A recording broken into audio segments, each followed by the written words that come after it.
Bagaimana? Saya ingin menginformasikan ada di kelas Ya. C ada satu mahasiswa bernama Egrina Sontabako dengan NIM 087 hari ini izin Prof tidak mengikuti kuliah Oke ya, nggak karena apa-apa.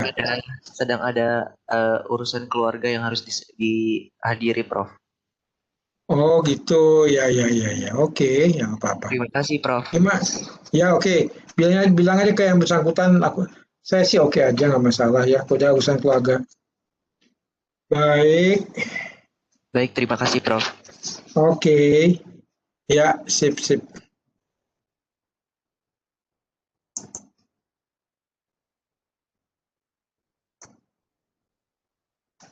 Pastikan semua sudah absen. Ya. Baik, saya akan share screen. Saya akan kuliah foto biologi karena tempo hari saya mungkin belum kasih di kelas apa nih, di kelas C saya belum kasih ya kelihatannya. Coba cek nih. Ya. Pernah nggak saya kasih ini guys di kelas C? Halo guys. Belum Pak Belum Prof. ya?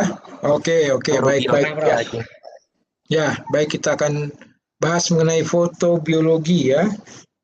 Kelas C, apa itu fotobiologi? Ada biologi kuantum dan ada fotobiologi. Ini mungkin ilmu-ilmu baru buat kalian. Dan saya yakin di SMA kalian nggak dapat ginian. Ya, jadi apa itu biologi kuantum dan fotobiologi? Nah, kalau kita kembali pada apa yang kita alami selama ini, selama kita hidup, kita tahu bahwa dalam hidup kita nggak pernah lepas dari cahaya. Betul nggak? Setuju nggak? Ya, kita nggak pernah lepas dari cahaya.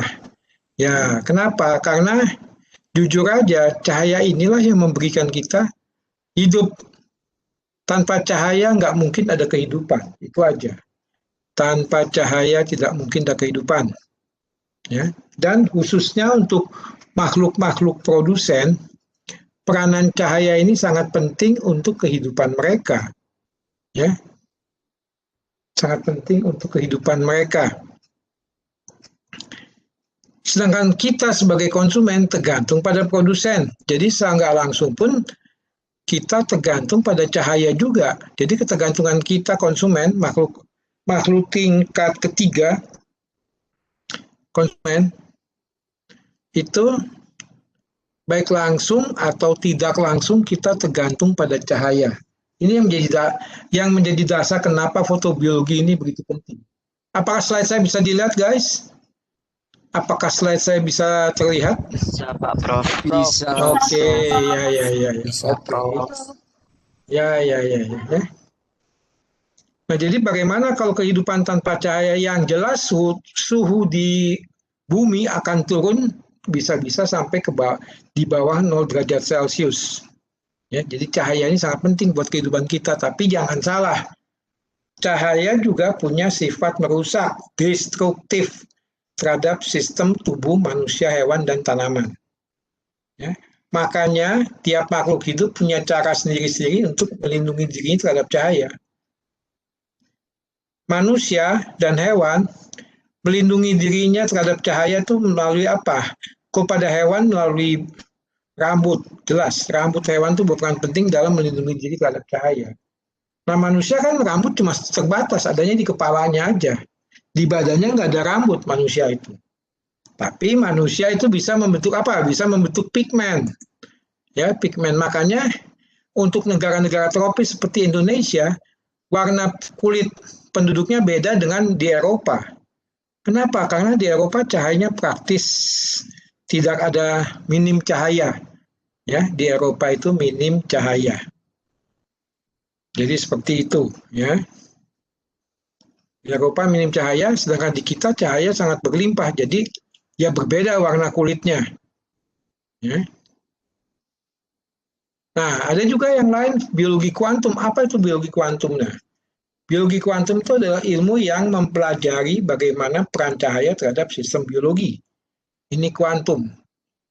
Kita tahu Di SMA Anda sudah belajar bahwa cahaya itu terdiri dari partikel-partikel yang kita kenal sebagai kuantum atau kuantum. Ya. Kuantum. Coba cari apa itu kata kuantum, maksudnya itu apa? Coba cari.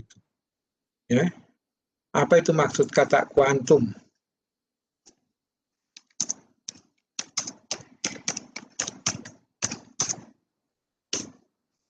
Coba cari itu, apa itu kuantum, ya. Dan sifat cahaya juga itu sebagai gelombang elektromagnetik. Jadi cahaya ini gelombang elektromagnet. Dan kita bisa lihat bahwa bahasan mekanika cahaya sangat berbeda dengan mekanika klasik karena memang sifat gelombangnya juga berbeda. Dan gelombang cahaya ini bisa merambat dalam ruang hampa udara. Sedangkan cahaya-cahaya biasa nggak bisa dia merambat di ruang hampa udara. Ya, cahaya senter, cahaya lampu listrik itu nggak bisa merambat di ruang yang hampa udara. Ya. Nah, jika cahaya ini mengenai muncullah efek-efek biologis. Nah, dalam usaha kita mempelajari efek-efek biologis inilah yang kita kenal sebagai fotobiologi. Coba perhatikan, itu beda istilahnya. Biologi kuantum dan fotobiologi beda. Di mana bedanya? Ya.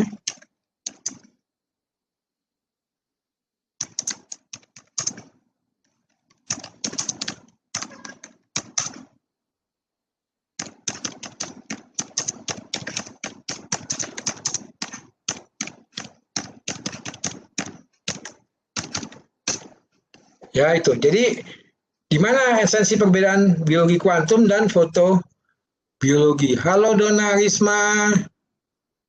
Halo Dona Risma, bagaimana kabarnya Dona Risma? Baik, Prof. Ya, syukur. Yang penting sehat-sehat ya. Oke.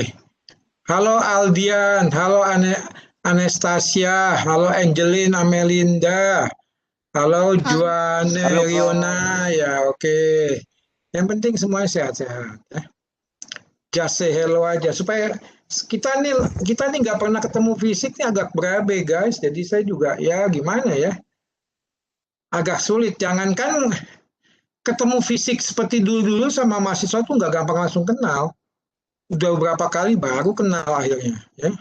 Apalagi kita nggak pernah ketemu fisik agak repot ya. Oke.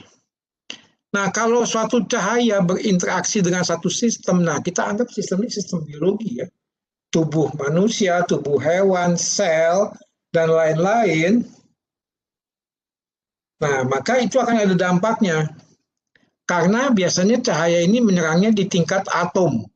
Cahaya ini menyerangnya di tingkat atom pada suatu jaringan. Bayangin tuh. Di tingkat atom.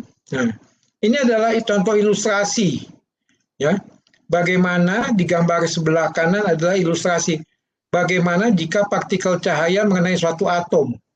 Nah, biasanya yang terkena duluan adalah elektron yang melintas di sini. Elektron yang melintas di luar ini akan terkena duluan. Ya. Nah, jika elektron ini terkena oleh partikel cahaya matahari misalnya, maka elektron ini akan naik ke lintasan yang berikutnya. Seolah-olah dia mental. Ya, dia mental naik ke lintasan berikutnya. Nah, pada saat dia naik ke lintasan berikutnya ini, maka si elektron ini akan menerima energi.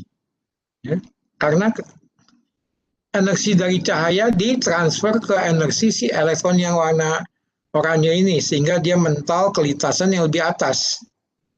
Nah, saat itu elektron dia membawa energi. Nah, karena lintasan yang lebih tinggi ini bukan lintasan aslinya, maka si elektron cenderung kembali ke lintasannya semula. Ya, jadi karena lintasan yang lebih tinggi ini bukan lintasan aslinya, maka si elektron cenderung kembali ke lintasan semula. Nah, saat dia kembali ke lintasan semula inilah, maka dia akan melepas energi. Nah, itu merupakan prinsip dari hukum kekekalan energi. Jadi energi itu nggak bisa dihilangkan. Yang bisa ditransfer, ya, atau dipindahkan, tapi nggak bisa dihilangkan. Jadi saat elektron yang tadi mental ke lintasan berikutnya ini, yang kembali ke lintasan semulanya, maka dia akan melepaskan energi. Nah, apa dampak energi itu? Nah, yang pertama dampaknya bisa panas. dampak energi yang pertama bisa panas. Ya, Anda bisa bayangkan panas contohnya apa? Anda upacara Agustusan. Siapa yang pernah upacara Agustusan di SMA? Upacaranya dimulai jam 8:30. Itu udah mulai itu. Di daerah-daerah tertentu jam 8:30 termasuk di Bali sudah mulai kerasa lumayan panasnya. Ya.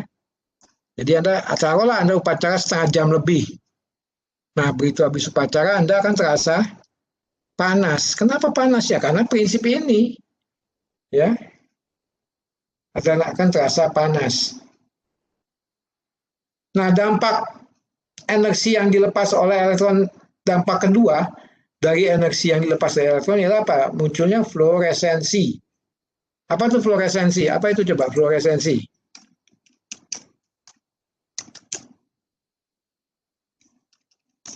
Apa itu fluoresensi?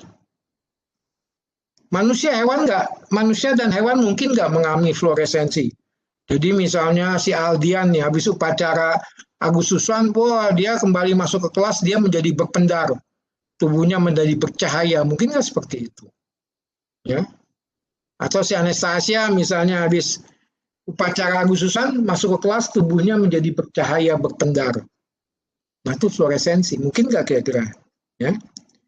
Yang mungkin kalau pada makhluk hidup itu panas, itu paling mungkin panas itu akan dikeluarkan juga, akan keluar juga dia sebagai energi panas, ya. Nah, yang pengaruh ketiga, ini kita lihat yang ketiga, itu pengaruh terhadap atom-atom di sebelahnya, terhadap atom-atom tetangga. Ya, itu. Dampak cahaya terhadap sistem tertentu. Ya. Nah, dampak keempat adalah reaksi redoks, menyebabkan reaksi redoks. Nah, inilah reaksi redoks inilah yang terkenal di fotosintesis, ya. Jadi reaksi redoks itu ini salah satu contoh di fotosintesis. Ya, apa itu fotosintesis?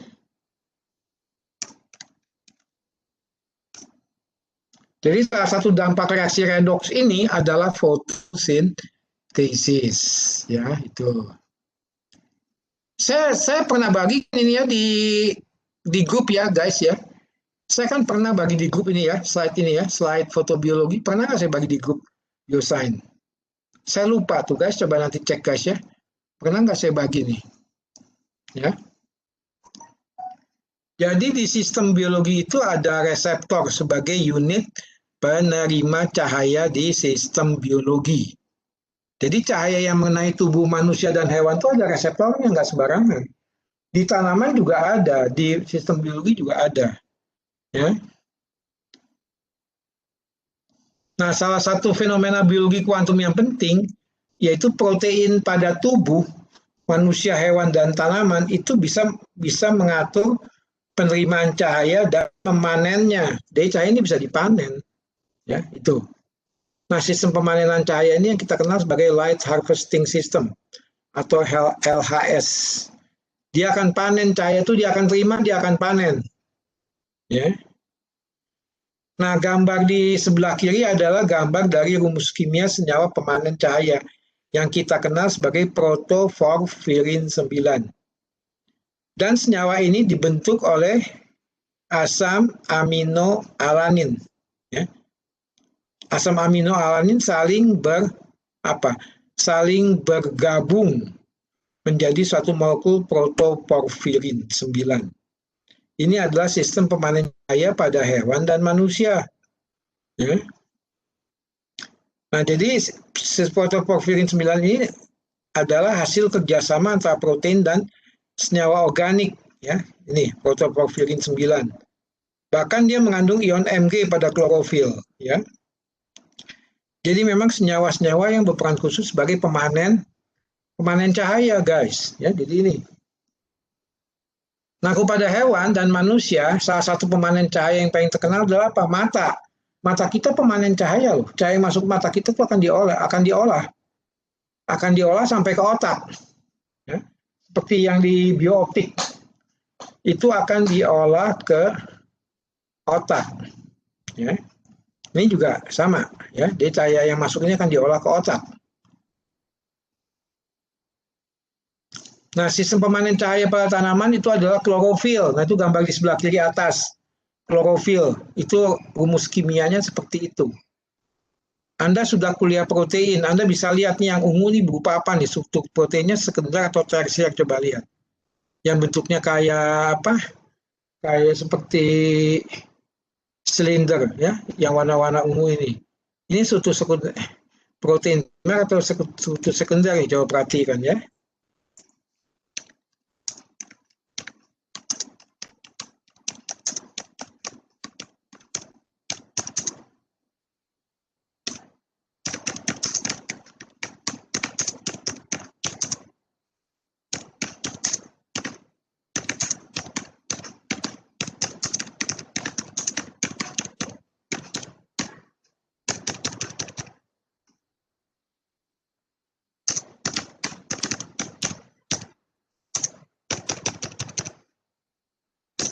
Ya, nah itu. Ya. Ini sistem pemanen cahaya klorofil pada tanaman yang berwarna hijau. Ini sangat terkenal. Nah, sedangkan yang di bawah itu adalah pemanen cahaya namanya lutein, yang termasuk golongan karoten dan merupakan sistem pemanen cahaya pada mikroba. Pada mikroba, sistem pemanen cahayanya adalah lutein, yang termasuk golongan karoten. Ya. Anda tahu karoten tuh di mana adanya?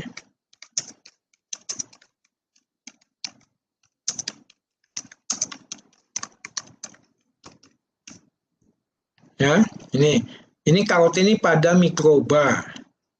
Ya, sumber pemanen cahaya pada mikroba. Nah, di sistem biologi juga ada spektrum cahaya yang seperti Anda pernah pelajari ya. Ini cahaya yang kita bisa lihat nih. Dari warna ungu sampai warna merah ini. Nah, di luar sebelah kanan ini adalah daerah cahaya inframerah, dan di luar sebelah kiri ini adalah daerah cahaya ultraviolet ya. Nah, ini ada spektrum warna yang bisa diakses oleh mata manusia. Ya, spektrum cahaya panjang cahaya alami yang bisa diakses oleh mata manusia. Ya. Nah, pada hewan dan sistem biologi pada umumnya lebih terbatas. Ada hewan yang cuma bisa mengakses dua warna, contohnya biru dan kuning yang kita pernah belajar di biooptik dulu. Ya, lebih terbatas pada umumnya. Dan dari sini kita bisa lihat bahwa kemampuan manusia itu memang sangat luar biasa. Dia bisa mengakses 3 warna. Ya, itu menangnya manusia. Ya, ciptaan yang sangat sempurna. Halo Citra Widiawati. Halo Dave Almendo. Halo, Prof. Halo ya. Dave Almendo, mana Dave Almendo ini? Halo Dave. Kok malah hilang si Dave Almendo ini. Halo Giasela, halo Fausia Hadista. Halo Dewa Akbar. Ya, itu ya, kita absen panggil sekali waktu ya. Biar ketahuan apakah ready atau tidak. Halo Nengarai Bismaya. Halo Ilham Yusuf. Halo, Prof. Ya. Halo Olivia Oki Ardana. Halo Levira. Ya, pastikan kalian standby. Halo Talita. Ya, oke. Ya, jadi ini adalah rentang warna cahaya yang bisa dilihat oleh mata manusia. Ya, ini seperti ini. Jadi manusia itu kemampuannya luar biasa dalam menangkap warna. Bahkan klorofil juga dia luar biasa, dia mampu menangkap spektrum cahaya dengan spektrum yang cukup lebar, dari warna violet sampai ke warna merah. Sama seperti mata manusia, klorofil juga demikian. Dia mampu menyerap spektrum cahaya yang dihasilkan oleh cahaya matahari dengan rentang warna seperti pada manusia, walaupun tentunya lebih terbatas ya.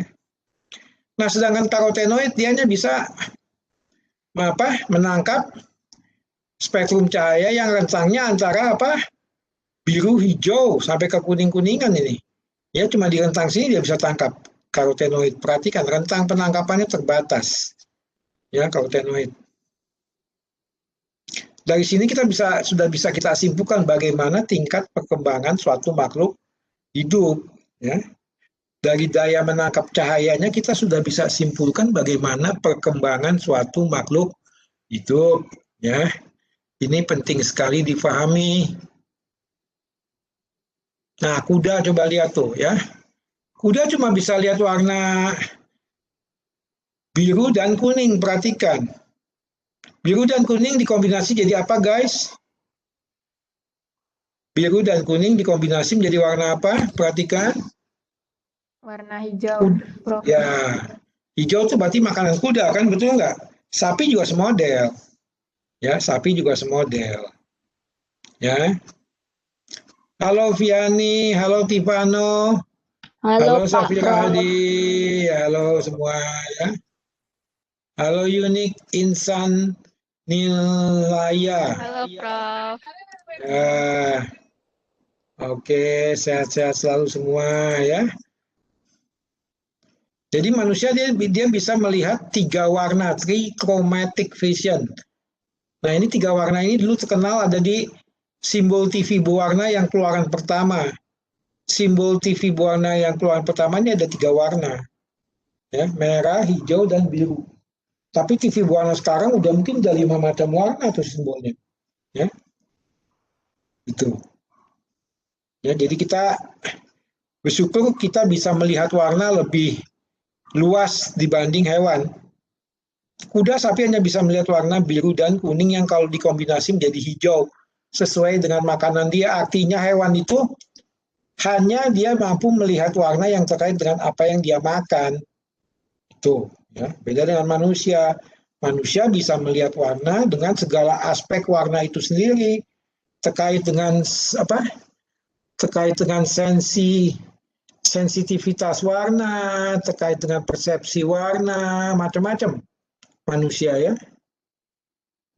Coba Anda bayangkan kalau Anda memasuki satu ruangan dengan catnya yang berwarna merah jambu, apa kesan Anda terhadap ruangan itu, guys? Halo Nika Desri Ayuliani. Halo Kade. Halo Levira, coba Levira kalau kamu Halo, masuk ke dalam, ya, Halo kalau kamu Prof. masuk ke dalam, halo semuanya. Kalau Levira masuk ke dalam satu ruangan kamar yang dindingnya warnanya merah jambu, apa kira-kira Levira? Persepsimu mengenai itu, ya. Nah, mata kita yang bisa mempersepsi, guys. Jadi penting sekali. Ya, itu. Oke, nah, akibat cahaya pada sistem biologi ini apa? Pertama, pengaruh fisik. Peningkatan suhu tubuh, seperti yang saya pernah ceritakan tadi, ya. Waktu habis upacara 17 Agustusan, Anda mengalami panas, pengaruh fisik, suhu tubuh Anda naik. Kenapa sih panas? Kenapa Anda merasa panas? Panas itu akibat energi yang dipindahkan dari cahaya ke tubuh kita. Ya. Jadi seperti saya katakan tadi, elektron-elektron di atom pada tubuh manusia dan hewan itu akan naik lintasannya. Dari lintasan semula ke lintasan yang lebih tinggi. Dan kemudian dia akan otomatis turun kembali karena itu bukan lintasannya, itu bukan rumahnya. Ya. Coba ya perhatikan, ini penting.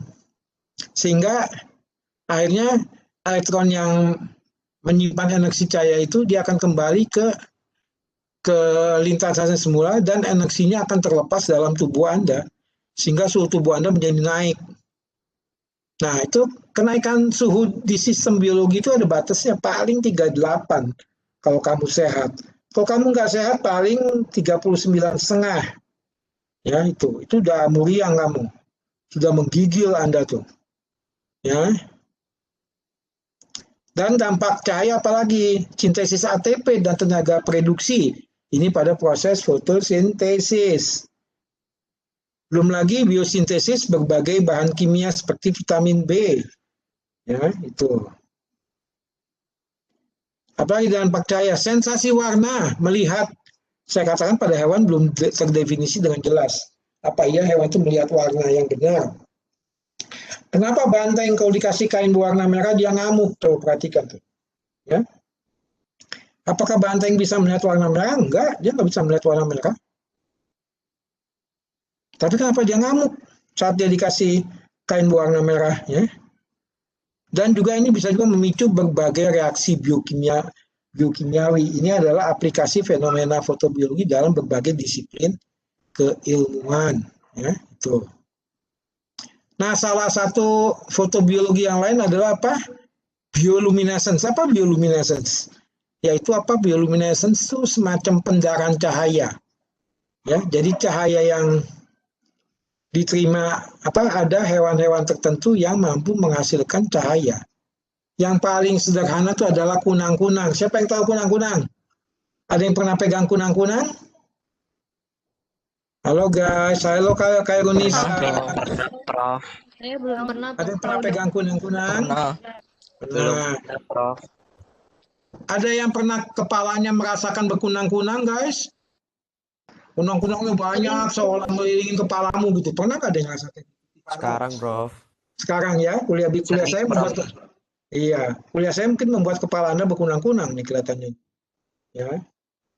Makanya nanti jam 2 saya akan cut dulu, kalian istirahat dulu, nanti kita lanjut jam 5 atau setengah 5 deh mungkin. Setengah 5 bisa, guys? Halo guys, nanti bisa kuliah setengah 5? Bisa, Prof. Bisa, Pak Prof. Bisa, Kan ada Prof. kuliah lain kan? Ada kuliah lain nggak yang bentrok enggak ya? Nggak ada, Prof. Tidak ada, Oke, Prof. ya. Nggak ada, Nanti Prof. kita lanjut setengah 5 sampai jam setengah 6 karena jam 6 saya mau ada acara lain lagi. Makanya banyak acara kali ini, guys. Ya, makanya tadi aja ada seminar di FKH itu.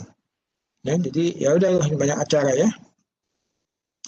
Nah, jadi apa? Bioluminescence itu didefinisikan sebagai emisi cahaya, pendarahan cahaya dari organisme hidup yang fungsinya untuk apa? Untuk bertahan, survival, atau untuk memancing-mancing, propagasi.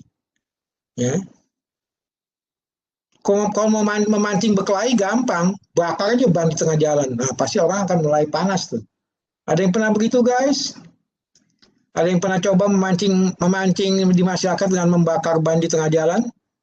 Itu kasih cahaya sama api, udah lah. Orang mulai terprovokasi tuh. Ya, bakar ban di tengah jalan.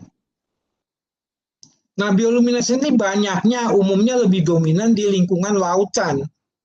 Kunang-kunang tuh mungkin hanya satu di daratan tuh.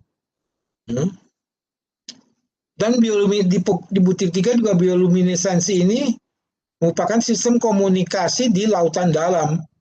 Ya, dia merupakan sistem komunikasi utama di lautan dalam. Jadi tiap hewan di lautan dalam ini berkomunikasi melalui cahaya. Kenapa mereka berkomunikasi melalui cahaya? Karena di lautan dalam. Sorry. Siang aja gelap, jangan tanya malam. Ya, siang saja di lautan dalam yang kedalamannya 1000 meter ke atas itu gelap, apalagi malam. Ya. Dan banyak makhluk hidup penghasil bioluminescence. Bisa bakteri, ya, bakteri ini ada di air, di daratan, bakteri, ikan, ubur-ubur, dan berbagai makhluk hidup di lautan dalam. Ini mereka ini banyak penghasil bioluminescence, guys. Ya, jadi ini penting sekali. Ya. Itu. Apa saja komponen bioluminescence? Yang pertama yang kita kenal sebagai fotofor, yaitu organ yang memproduksi cahaya. Pada hewan-hewan laut mereka punya organ yang memproduksi cahaya yang dikenal sebagai fotofor. Ya. Dan organ ini dibuat dari sel-sel yang kompleks yang memang bisa memancarkan cahaya. Jadi antik kan? Manusia bisa memancarkan cahaya. Kalau manusia bisa memancarkan cahaya, bahaya. Karena akan mudah dikenali oleh predator. Ya. Kecuali kalau memang Anda pakai baju yang bersifat memancarkan cahaya, nah itu lain. Ya. Bagaimana mekanisme bioluminesensi? Nah, jadi reaksi-reaksi bioluminesensi ini melibatkan oksidasi oksigen, ya.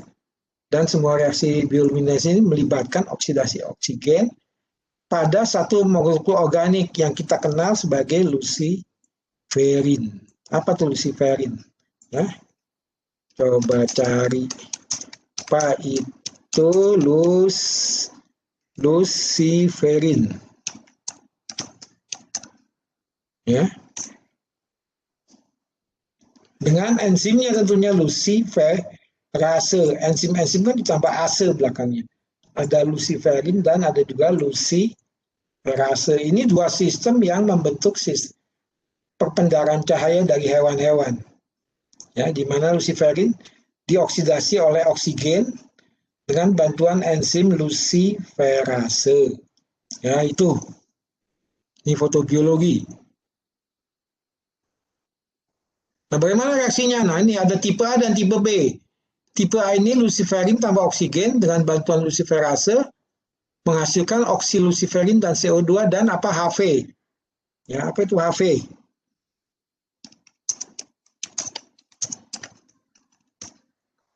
Ya. Apa itu HV, guys? Ya. Itu sistem A. Sistem A yang melibatkan luciferin. Tapi sistem B ini melibatkan fotoprotein dan kalsium. Ya. Jadi ini terjadi pada hewan-hewan kelompok apa? Hewan-hewan berongga, kelompok Coelenterata, hewan-hewan berongga yang di lautan. Sama-sama juga menghasilkan cahaya, tapi sistem reaksinya berbeda. Ya.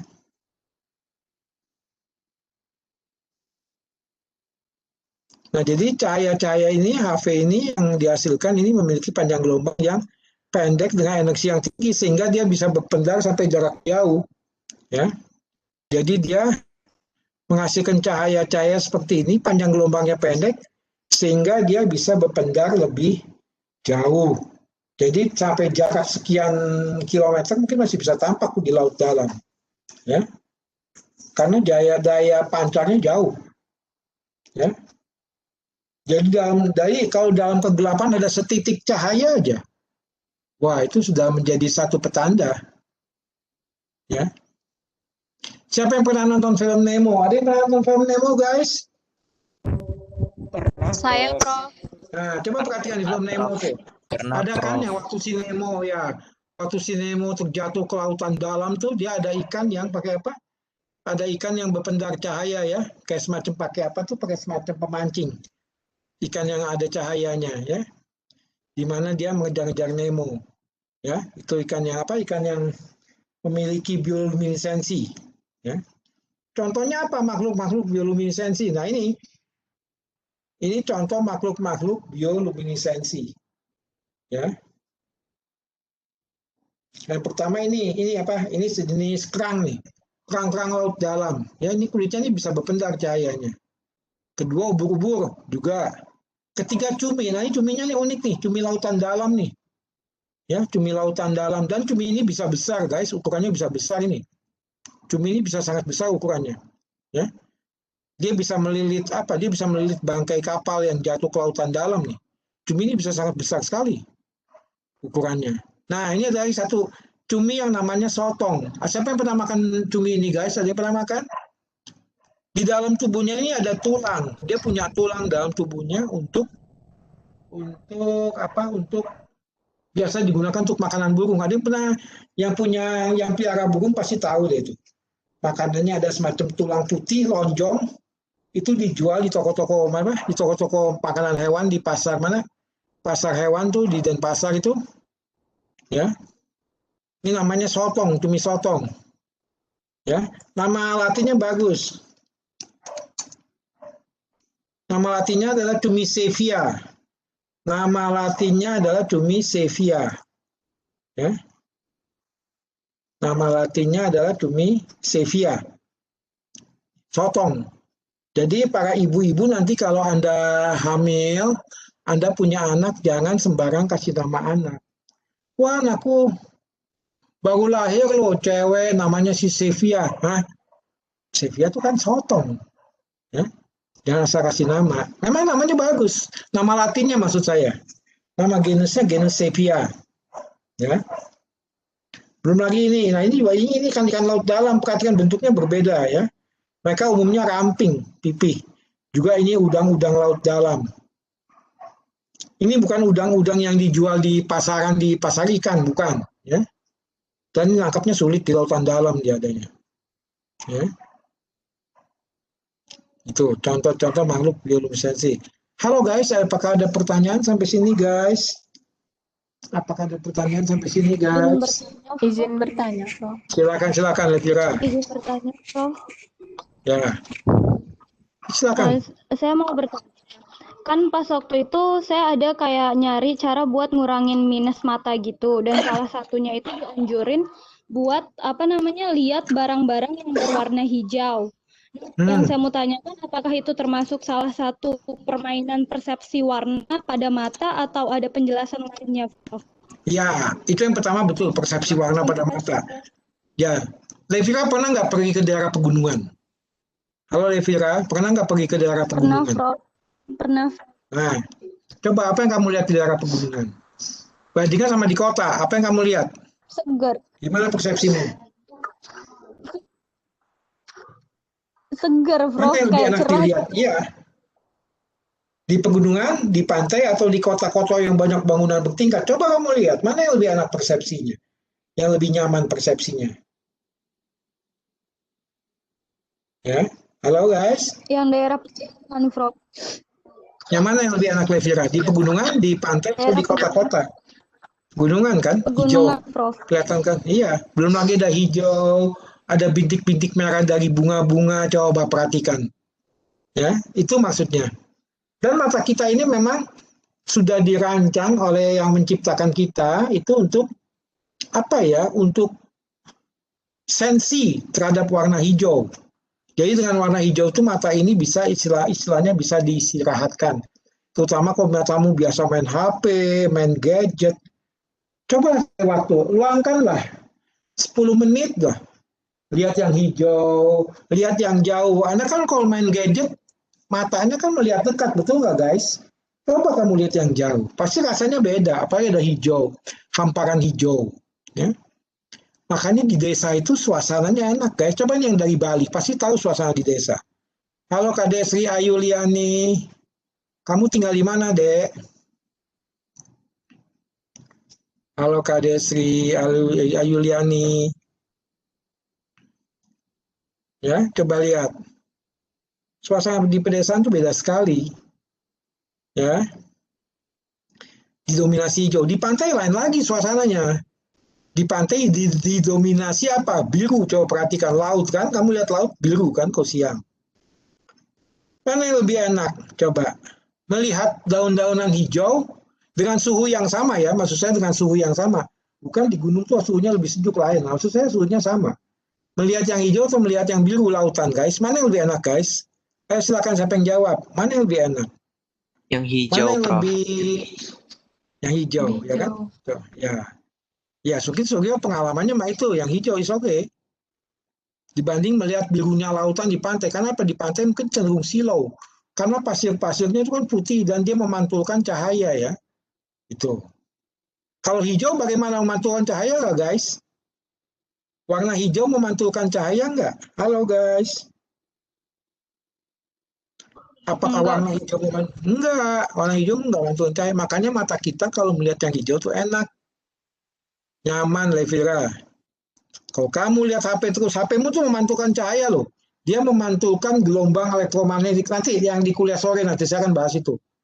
Ya, dia memantulkan gelombang elektromagnetik ke matamu dan matamu akan dengan sendirinya akan merasa lelah. Kalau matamu sudah merasa lelah, jangan kamu paksakan, bahaya itu. Ya. Dan umumnya warna hijau nggak memantulkan cahaya. Dia menyerap cahaya karena memang dia alaminya begitu. Dia menyerap cahaya warna hijau itu tujuannya untuk apa? Untuk fotosintesis. Dia harus menyerap cahaya dan dia harus memanen cahaya. Itu warna hijau. Sedangkan warna biru laut enggak. Ya, itu kalau kita lihat dari fisika optik. Kalau kita lihat dari fisika optik seperti itu, guys. Ya. Jadi ini penting sekali Anda pahami. Ya sering-seringlah Anda melihat yang hijau. Makanya kenapa sekarang tanaman laku kan? Betul nggak guys? Kenapa tanaman-tanaman banyak yang laku dengan harga jutaan? Coba kenapa guys? Ada yang tahu nggak?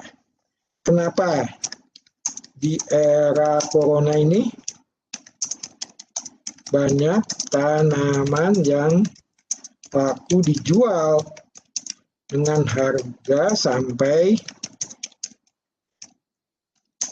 coba bahas dari sudut pandang fotobiologi. Nah, tuh saya kasih pertanyaan tuh. Kenapa di era corona ini banyak tanaman-tanaman yang laku dijual sampai harga jutaan? Padahal zaman sebelumnya tanaman-tanamannya nggak laku-laku banget gitu loh. Coba kamu bahas dari sudut pandang fotobiologi, kenapa bisa kayak gitu? Halo guys, paham ya maksud pertanyaan saya ya? Coba kamu bahas di chat tuh, kenapa bisa kayak gitu? Ya, ini terkait dengan fotobiologi. Kenapa tanaman-tanaman sekarang banyak yang laku terkait dengan fotobiologi ya? Nah ini juga ada mikroba di gambar sebelah kiri. Ini yang memang bersifat bioluminescence. Ada mikroba yang bersifat bioluminescence menghasilkan warna biru. Dan ada juga tikus mencit hasil eksperimen. Dia mencit ini gennya dikloning dari gen mikroba ini. Dan sehingga dia memandarkan warna hijau nih. Ini mencit hasil eksperimen sehingga si mencit ini bisa berfluoresensi warna hijau. Ini mencit nggak bisa dilepas ke lapangan, guys. Kalau dilepas ke lapangan dihajar kucing dia. Ya, ini mencit hasil eksperimen. Ya, dia nggak bisa dilepas ke lapangan. Kalau dia dilepas ke lapangan dia dihajar kucing, selesai urusannya. Ya, itu ya. Ini contoh-contohnya. Apa fungsi bioluminescence? Nah, keuntungan reproduksi untuk cari pasangan. Ayo guys. Siapa coba? Manusia bagaimana pada saat dia mencari pasangan? Coba perhatikan pada manusia. Halo Made Indra Palguna, kamu pengalaman nggak cari pasangan? Bagaimana penampilanmu Made Indra? Halo Made Indra. Tidak berpengalaman, Prof. Waduh, belajar dong deh. Ya nggak apa-apa lah, belajar ya deh ya. Masih Halo belajar, Charlie. Prof. Ya, bagaimana penampilanmu? Apakah kamu pakai baju yang sifatnya bioluminescence dalam kamu mencari pasangan? Halo Charlie Jessica, pernah pengalaman cari pasangan Charlie Jessica? Enggak. Nah, coba pada hewan mencari pasangan itu salah satunya dengan apa? Dengan bioluminescence. Pada hewan-hewan yang memang bisa menghasilkan bioluminescence. Contohnya hewan-hewan lautan dalam seperti saya katakan tadi. Mereka cari pasangan dengan pendaran cahaya. Jadi hewan yang jenis kelamin berbeda, kalau dia melihat pendaran cahayanya dari jantan, dia tahu asal hewannya sama ya. Kalau hewannya berbeda, cahayanya juga berbeda. Nggak mau dia. Ya. Ikan kecil menghasilkan bioluminescence, cahayanya warna kehijauan. Ternyata dia melihat ada juga cahaya kehijauan. Dia coba dekati, nggak tahu cahaya kehijauan itu dari ikan hiu misalnya. Nggak mau dia. Karena beda. Ya. Oke, yang pertama itu cari pasangan. Nah ini bisa diterapkan pada kehidupan manusia. Busana seperti apa yang kamu cari untuk mencari pasanganmu, guys, girls. Busana apa yang kalian pakai untuk mencari pasangan kalian, girls? Ini yang penting, girls. Ya. Manusia itu nggak bisa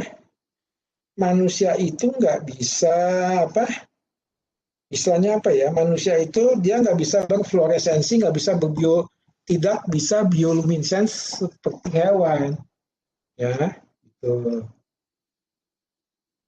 Ya, jadi itulah. Jadi itu penting sekali.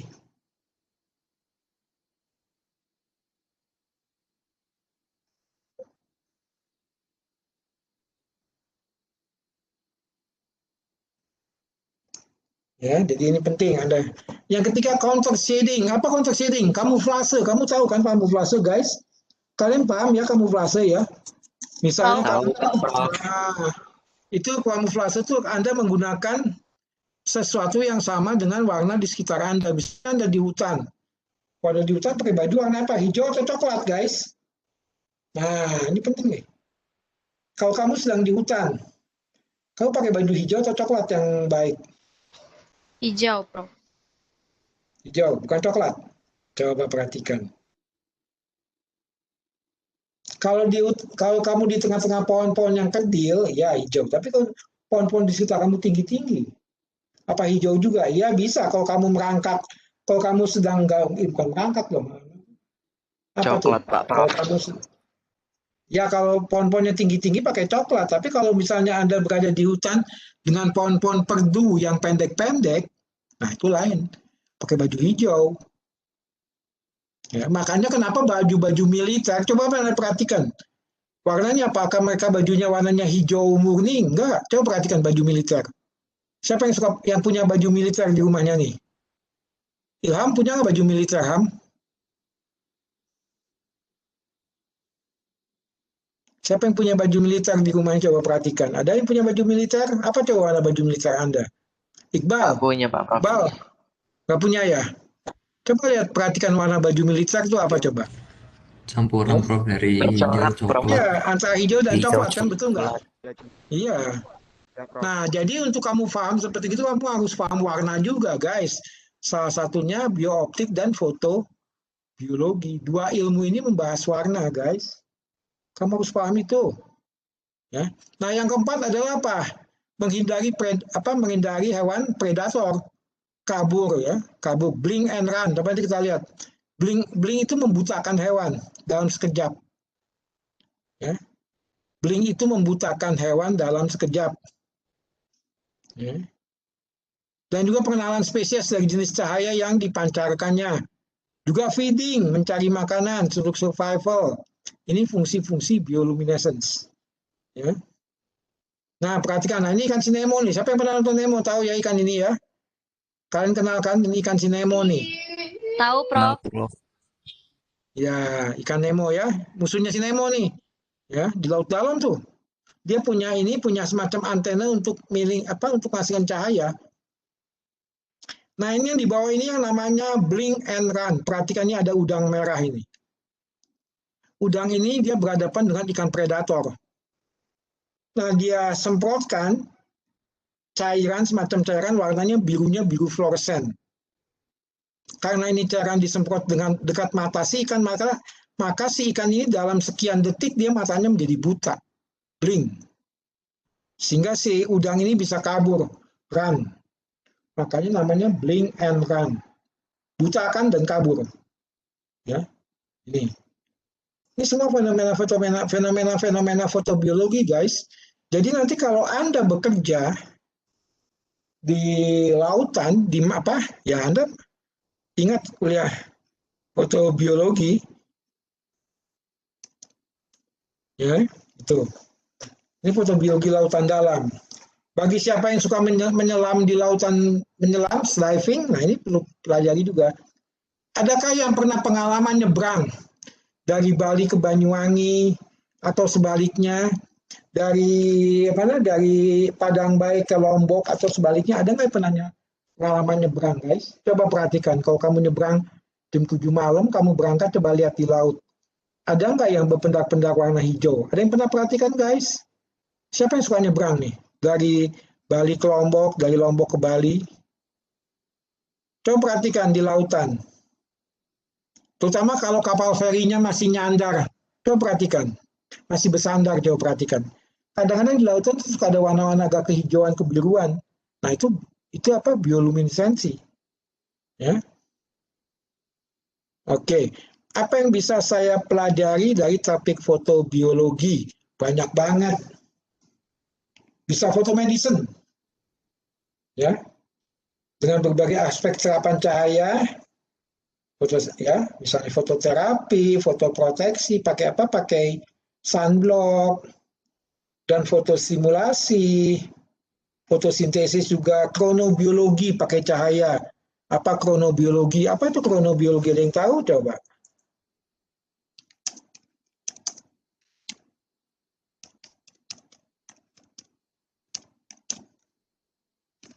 Ya, kronobiologi, fotopersepsi, fototaksis, pergerakan karena cahaya, sistem biosensor, banyak sekali nih fotobiologi ini aplikasinya luas, guys.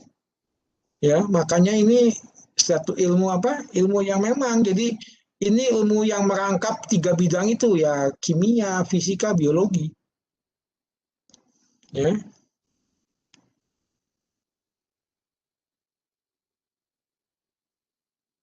Juga dalam disiplin ilmu lain dan pengembangan biosains. Kronobiologi itu lonceng biologis. kehidupan itu sesungguhnya sudah berlangsung berapa lama. Ya, ini terkait dengan evolusi. Fotomorfogenesis, perkembangan makhluk hidup yang dirangsang oleh cahaya. Contohnya ini, ayam betelur. Ayam betelur itu siapa yang punya ayam di sini? Untuk dia betelur supaya cepat itu bisa dirangsang oleh cahaya, tapi cahayanya cahaya yang kecil ya, sekitar 5 watt. Kalau malam, kalau Anda punya kandang ayam, coba kasih lampu 5 watt, biar ayam betina cepat betelur, bisa itu. Itu fotomorfogenesis. Ayam betina itu betulnya bisa lebih cepat dengan dirangsang oleh cahaya. Fotopersepsi, sensasi cahaya terhadap makhluk hidup. Fototaksis, cahaya sebagai gerakan makhluk hidup. Pemantauan gerakan, contohnya kalau habis hujan di rumah itu suka banyak apa? Banyak laron, guys. Bagaimana tuh laron supaya nggak masuk ke rumah kamu? Caranya gimana? Ada yang tahu, guys? Halo, guys. Matiin lampu, Matiin Prof. lampu. Ya, matiin lampu Matiin kan? lampu, Prof. Matiin lampu, Iya, Prof. dia Levira Ivan. Jadi apa? Laronnya akan lari ke rumah orang lain yang nggak tahu dia gimana caranya menghandle laron.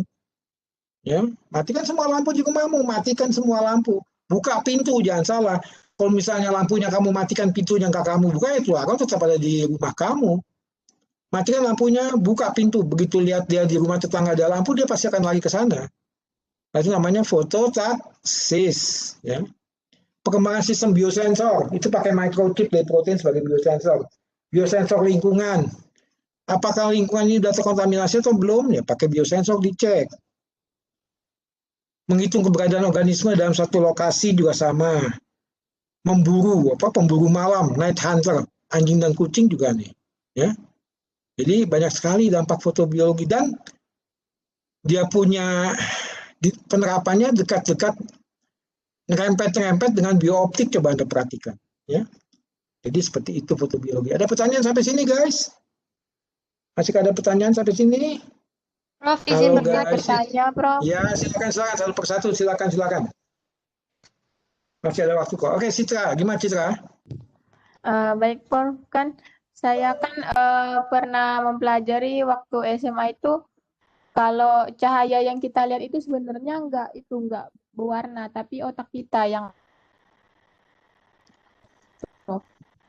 Iya benar Citra. Memang cahaya yang kita lihat itu nggak berwarna aslinya. Tapi jangan salah, di mata kita ada yang namanya retina, kan betul nggak? Kan saya pernah kasih kalian kuliah biooptik tuh kapan waktu. Di mata kita ada retina dan dialah yang memecah warna itu. Ya, belum lagi cairan di bola mata, liquor bulbi. Dia juga tujuannya untuk memecah warna. Sehingga apa yang kamu lihat jadi berwarna. Kamu bisa lihat langit biru itu berwarna karena adanya itu di mata Anda. Adanya retina, ya dia memecah cahaya. Retina dengan sel batang, sel kerucut, ya. Itu Citra. Benar. Aslinya berwarna, aslinya. baik, Prof. Tapi, Terima kasih. ya, oke. Ada lagi yang lain, silakan. Siapa lagi mau bertanya? Ya, Prof, Angel. Oke, Angel, silakan Angel. Gimana? Terkait yang blink and run tadi, Prof, kan Octopus juga kan mereka punya sistem yang sama seperti contoh udang tadi, mereka mengeluarkan cairan. Nah, apakah gurita seperti itu masih termasuk fotobiologi, sementara cairan dikeluarkan bukan cairan fluoresen, sama mereka kan kehidupannya tidak di laut pedalaman seperti itu. Bagaimana, Prof? Iya. Gini, kalau gurita tuh cairannya lain dia, beda. Dia kan cairan untuk ini, cairan apa? Cairan untuk run dia. Dia tidak untuk blink, tapi untuk run gurita itu. Ya kan cumi juga sama tuh. Kan cairannya hitam itu, betul nggak? Halo, betul kan? Cumi cairannya hitam. Itu tujuannya untuk run dia.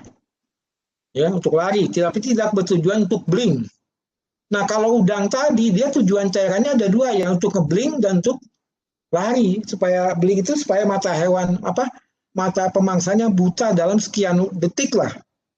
Dia bisa kabur. Beda sama gurita. Gurita dia cuma untuk run aja cairannya. Atau mungkin racun, bisa untuk meracuni mangsanya. Supaya mangsanya menjadi lemas dan bisa sama dia bisa dimakan. Tuh loh. Ya, beda. Berarti tidak termasuk fotobiologi, Prof? Iya, kalau gurita enggak, dia bukan. Tapi jangan salah guys, itu dia warnanya macam-macam. Tadi kan ada tuh di atas cumi semodel gitu. Ada yang pernah lihat gurita nggak guys? Coba perhatikan. Kalian ada nggak yang pernah lihat gurita yang hidup? Coba perhatikan, apa warnanya tuh? Warnanya bisa berubah-ubah loh dia. Dan jika dia ada di dalam lautan, itu warnanya bisa berubah-ubah untuk memancing mangsa. Ya, itu. Paham? Halo? Apakah jawaban saya cukup menjelaskan? Ya, Cukup, ya, Prof. oke. Terima kasih. Ya, oke, Angelin. Masih ada lagi, guys? Silakan, masih ada lagi? Bagaimana menurut Anda ilmu ini, guys? Apakah baru atau enggak buat kalian ilmu ini? Fotobiologi ini baru atau enggak buat kalian? Baru, Prof. Baru ya? Ya. Prof.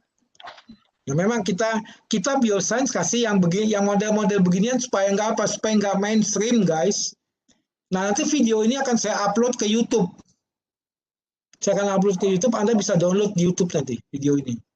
Ya, kuliah saya ini saya akan upload ke YouTube biar ramein, ya belajar dari YouTuber lah, mungkin meskipun videonya asal comot sana comot sini, belajar dari YouTuber aja jadi YouTuber. Nanti saya akan upload ke YouTube dan Anda bisa download nanti.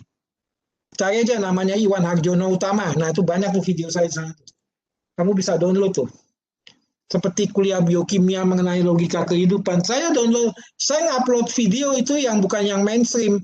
Kalau seperti kuliah karbohidrat, saya ngapain saya upload lagi, udah banyak itu karbohidrat. Ya. Nah, kayak fotobiologi kan nggak banyak yang ngasih videonya. Saya upload. Jadi nggak mainstream, guys. Sama guys, kalau kamu di kebun binatang, kamu di foto menggendong anak kucing itu udah mainstream, biasa. Tapi kalau kamu di foto menggendong anak harimau, itu nggak mainstream, guys. Betul nggak? Ya, itu. Ya, ini nanti video kalian saya mau upload ke YouTube. Video-video saya kasih nama Iwan Harjono Utama. Sebagian sudah masuk ke YouTube, Anda bisa cek tuh dengan nama itu nanti, Iwan Harjono Utama. FKH Unut. Ya. Anda bisa download video-video kuliah saya. Ada juga kuliah-kuliah S2 yang saya upload ke sana. 1 atau 2 video itu ada. Ya. Oke, masih ada pertanyaan, guys? Halo, guys. Apakah masih ada pertanyaan, guys? Atau udah ngantuk, guys? Halo, Levira.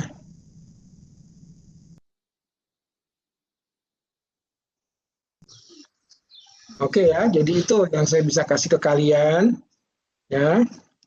Moga-moga ini berguna sebagai pengetahuan baru buat kalian. Jadi ya itulah ilmu kedokteran hewan di situ, ya bermainnya di situ. Kita bermain di hewan, kita melihat, kita mengamati kita mempelajari hewan itu dari sudut pandang bagaimana mereka melihat, bagaimana mereka makan, bagaimana mereka merasakan sakit atau kita belajar itu harusnya. Cuma ilmu ini tidak bisa ngasih semua hal itu, ya, karena keterbatasan kita juga, ya. Oke, masih ada pertanyaan lagi? Atau apakah semua kalian sudah menjawab di chat? Kalau sudah menjawab, saya akan end. Tapi kalau kalian masih belum ada yang jawab, ya udah, saya akan leave. Nanti saya akan kasih hostnya ke salah satu kalian.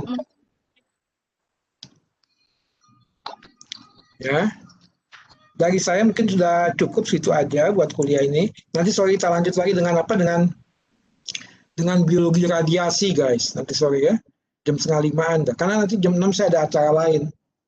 Jadi saya majukan, sorry aja saya majukan. Pastikan ada kopi. Ada kopi, ada snack ya Daniel ya. Halo Daniel, pastikan ada kopi, ada snack Daniel ya, supaya nggak ngantuk Daniel ya. Iya, Ini Prof. mana nih si Indra Palguna, mana nih yang lain nih, si Kairunisa, si Kenwu. Kenwu. Hadir, Prof. Ya. Oke, si Ngaka Nyoman juga nih. Ya, halo Ngaka Nyoman. Hadir, Prof. Oke, ya. Ya. Oke. Kalau gitu saya tinggal. Kalau kalian masih mau lanjut, saya akan leave. Tapi kalau kalian semua sudah selesai, saya akan tutup. Mana mau lanjut atau mau? Mungkin live saja, Prof. Takutnya masih ada yang belum Oke, selesai. nanti saya kasih. Ada yang oke. Saya berarti saya leave. Saya kasih nanti hostnya ke salah satu kalian deh ya. Silakan live. Hostnya saya pilih siapa nih? Si Viani Eklesia ya sebagai host ya Viani. Halo Viani Eklesia, kamu sebagai host ya. Saya akan live dulu. Oke semuanya guys, Baik, Pak. sehat selalu, jaga kondisi ya. Oke. Selamat siang, terima kasih Prof. Terima kasih Prof. Selamat siang.